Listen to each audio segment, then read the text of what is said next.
Rainy day. I was seriously going to start a revolution against the weather if we had another day of storms. First day, it was fine. I got a lot of housework done. Second day, it was still pretty cool. I finished up that article and sent it off to the magazine. Third day, it was starting to get old, but we had some good thunder that shook the windows. That was cool. Fourth day, though, that's what's breaking me. I groaned as I leaned back on my chair, trying to glean some inspiration from the ceiling. Like always, it had none. I looked out on the street, watching the water rush down the sides of the road, flooding the sidewalks and my front lawn.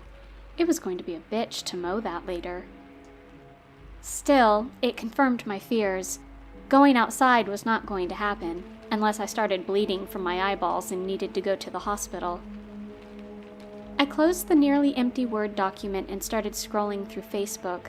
After reading maybe 3 or 4 clickbait articles, I got the ping of a message. Thank God it wasn't my mother, just my sister Carolina. Heya, how you holding up?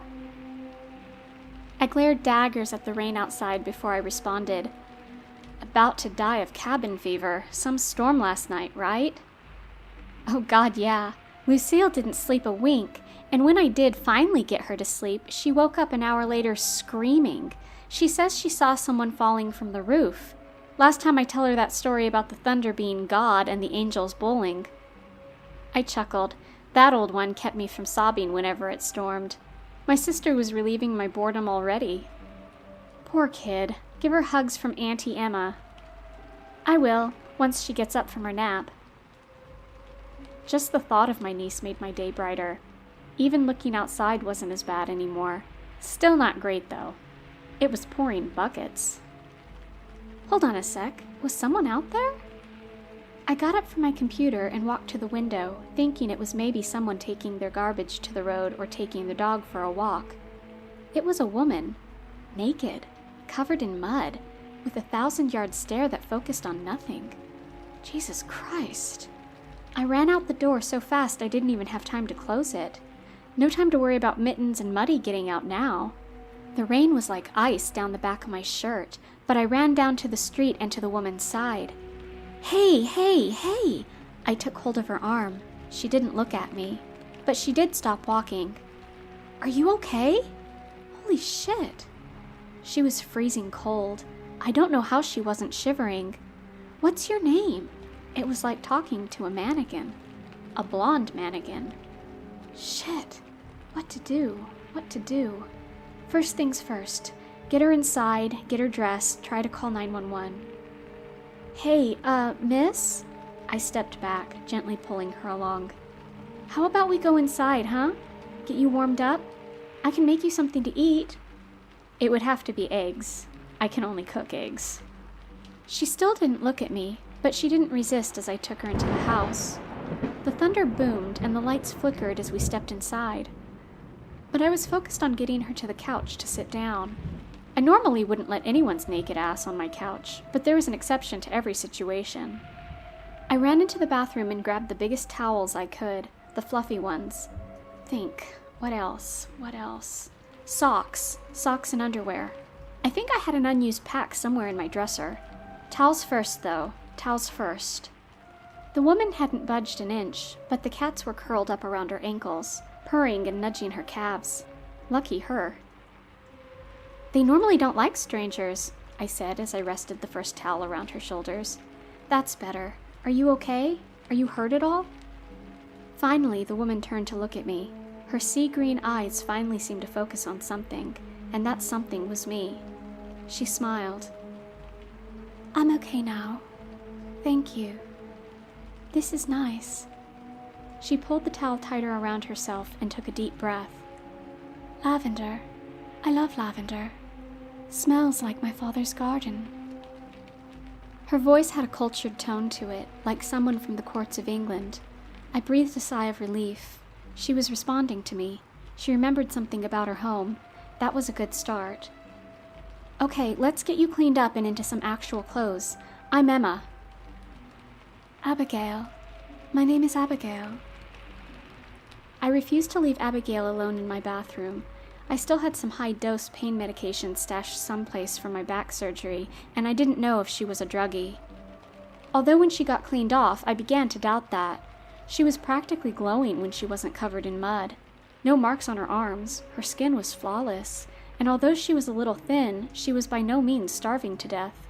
When she turned around to get the shampoo bottle, though, I found something I hoped I wouldn't. Someone or something had skinned the flesh between her shoulder blades, leaving it raw and scabbed over. I blurted out, "Jesus, you're back!" Abigail flinched at my voice before looking the best she could at her injuries. "Right." Her shoulders sagged as tears started to form. "I promise it isn't as bad as it looks. Don't be scared, Emma." Whatever this girl had been through kicked my protection instincts into high gear. I nearly stepped into the shower to give her a hug, but I doubted it would be welcomed. Plus, naked hugs are a wee bit awkward for everyone involved. I gave her one of my old paint shirts and sweatpants, and like I thought, I did have some unused socks and underwear. You never know when you'll need things like that. The storm had gotten even worse, thundering and shaking the windows. "Abigail, I need you to tell me what happened." I rested a hand on her shoulder. "It's okay if you can't give me specifics. I just want to help." Abigail turned to me, and her smile this time was almost pitying. "I'm afraid there's nothing you can do for me, Emma." She sighed and sat back up, running her hands down her face before she nodded. "I'll tell you, though. If I could get her to open up to me, I could get her to open up to a real someone who can help." I nodded and moved closer. "Take your time," I urged, hoping my little experience from crime television, when it came to dealing with trauma victims, would help. Abigail took another deep breath. "I'm no longer welcome home." My heart nearly broke. Abigail looked no older than 18, and already she was homeless. She didn't give me a chance to offer any form of comfort, though. "Home was all I knew. Home was safe, though. I had many brothers and sisters. My father loved me." Her voice cracked. "I had a place, a position. I sung in choir. I loved my father. I loved my brothers and sisters." She went quiet for a bit. "I questioned too often, though. Father doesn't like questions." More thunder. Lightning turned the sky pure white for a brief second. Why couldn't we leave? Why couldn't we wonder what would happen if we stepped outside the line?" Abigail tiptoed her fingers across her thigh. "It was so many whys. At first I kept them in my head, and then they spilled out between friends, and then I asked him. He told me never to ask why again, and I got angry." Abigail balled her fists, and her expression turned cold. "I didn't want to listen to my father anymore.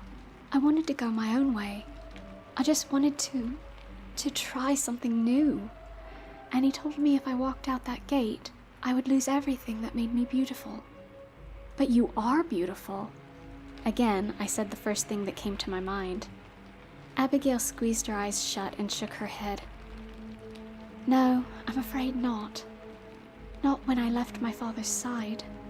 I might appear beautiful to you, but you cannot see what has changed if you have not seen what I was before."